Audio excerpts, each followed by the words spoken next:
Dobar dan, moje ime je Božica, po zanimanju sam diplomirani ekonomista i ovlašćeni licencirani računovođa. Bavim se računovodstvom već 17 godina i vlasnik sam računovodstvene firme Business Modus Team Kruševac. U današnjem videu govorit ću o tome šta jedan freelancer treba da zna. Kao prvo da razjasnimo o kojim prihodima je reč. Radi se o prihodima koje ostvaruju fizička lica od pružanja usluga. Fizička lica mogu da ostvaruju prihode od pružanja usluga drugim fizičkim licima u zemlji ili od pružanja usluga pravnim i fizičkim licima van zemlje Srbije. Kako se vrši oporezivanje?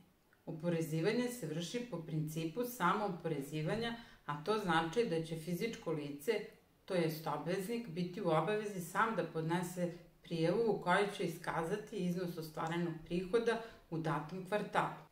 Modeli oporezivanja.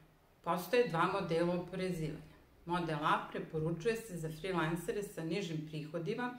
Na kvartalnom nivou neoporezivi iznos je 96.000 dinara, što znači da ukoliko ostvarite prihod na kvartalnom nivou niži od 96.000 dinara, ne plaćate ni porez ni PIO. U obavezi ste da platite samo minimalni iznos za zdravstveno osiguranje kako bi imali overenu zdravstvenu knjižicu. Možete osigurati i članove svoje porodice, a sve uplate za PIO ulaze u radni staž. Ukoliko je prihod veći od 96.000 dinara, osnovica se dobija tako što se od ukupnog prihoda oduzme neoporezivi iznos za kvartal, to je 96.000 dinara, i na dobijenu osnovicu obračunava se porez u iznosu od 20%, zatim PIO u iznosu od 24%, i zdravstvo u iznosu od 10,3%. Model B preporučiv je za freelancere sa višim prihodima. Neoporezivi iznos za kvartal je 57.900 dinara. Osnovica za obračun poreza i doprinosa dobija se tako što se od ukupno ostvarenih prihoda za dati kvartal oduzmu normirani troškovi u iznosu od 34% i neoporezivi iznos za kvartal 57.900 dinara. Na tako dobijenu osnovicu obračunava se porez u iznosu od 10%, zatim PIO 24% i doprinos za zdravstvo 10,3%. Karakteristično za ovaj model oporezivanja što je obaveza plaćanja doprinosa za PIO. Plaćanjem minimalnog iznosa doprinosa za PIO imate upis punog radnog staža. Veoma važno je da znate da ukoliko u jednom kvartalu odaberete jedan model oporezivanja, u drugom kvartalu možete se odlučiti za drugi model oporezivanja shodno vašim potrebama i visini vašeg primanja.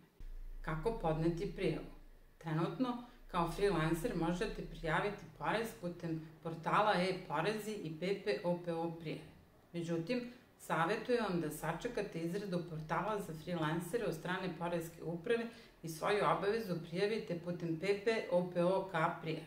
Potrebno je da znate visinu ostvarenih prihoda u datom kvartalu, da izaberete da li ste zdravstveno osigurani po nekom drugom osnovu, na primjer iz radnog odnosa, i da izaberete model oporezivanja. Takođe, vrlo je bitno da imate elektronski sertifikat koji možete potpuno besplatno dobiti u MUP-u ili uz naknadu kod nekog drugog sertifikacionog tela. Rokovi. Rok za podnošenje prijave i plaćanje poreza je 30 dana od dana isteka kvartala. Izuzetak je prvi kvartal 2023. godine jer je portal za freelancere još uvijek u izradi. I nakon isteka ovog roka moći ćete da podnesete svoju prijavu bez plaćanja kamate. Ostaje mi još da vas pozovem da lajkujete ovaj video i zapratite naš kanal za još savjeta. Nemojte se ustručavati da nas kontaktirate. Zakažite vaše besplatne konsultacije putem našeg sajta. Sve korisne linkove imat ćete u opisu ovog videa. Pozdrav!